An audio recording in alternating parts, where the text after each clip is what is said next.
NPS new rule April 1 रु बदलिब NPS नियम अधिक मिलिब लाभ एप्रिल 1 रु एनपीएस रे 2टी फैक्टर प्रमाणीकरण कार्यकारी हेबाकू जाउछि। एथिरे एनपीएस ग्राहकंकु आधार जांच और मोबाइल नंबर ग्रहण कर ओटीपी माध्यम लॉगिन करने पड़िबो। यह सहित एनपीएस खाता पूर्व अपेक्षा अधिक सुरक्षित रखाजिबो। संप्रति खाता को लॉगिन करने यूजर आईडी और पासवर्ड आवश्यक। फेब्रुआरी 1 रु पीएफआरडीए प्रत्याहार नियम को परिवर्तन करिछि। नुआ नियम अनुसार एनपीएस अकाउंटधारी समुदाय जमा राशि 25% रु अधिक प्रत्याहार करने को अनुमति नहीं।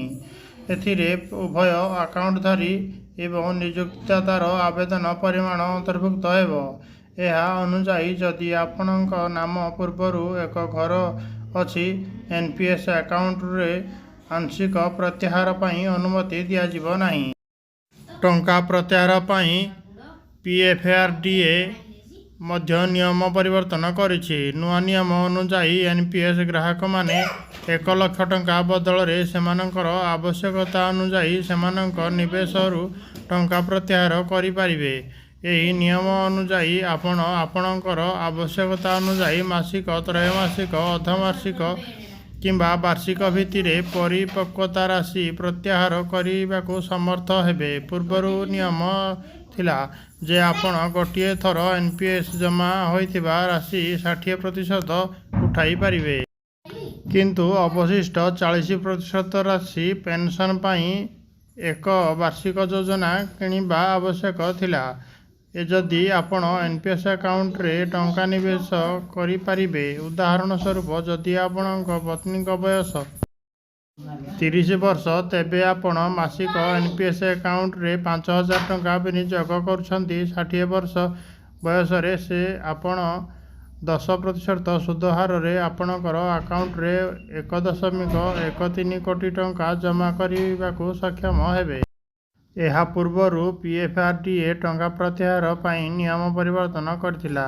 नुआ नियम अनुसार टंका उठाइबा पई आपणको डॉक्यूमेंट आवश्यक हेबो। जदि लाभ नेउथिबा व्यक्ति उद्दिष्ट डॉक्यूमेंट अपलोड करंती नाही किंबा एथिरे कोनोसी असंगत देखा जाए ताहेले तांको पेंशन बंद होई पारे।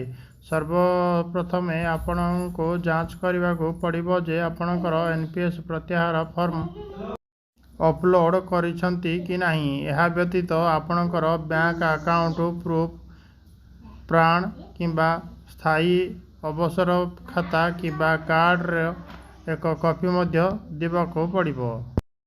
यह पूर्वर एनपीएस ग्राहकों पई प्रत्याहार प्रतिक्रिया सरल करिबा पई पेंशन पांठी छाड़िबा परे वार्षिक चयन पई एक पृथक प्रस्ताव फॉर्म पूरण करिबारे आवश्यक सहित पीएफआरडीए गत वर्ष शेष होइथिला।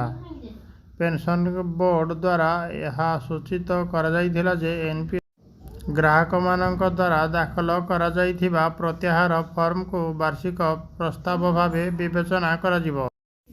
वीडियोटी भल लागिथिले कमेंट एवं लाइक करंतु एवं गोटिए सब्सक्राइब करंतु।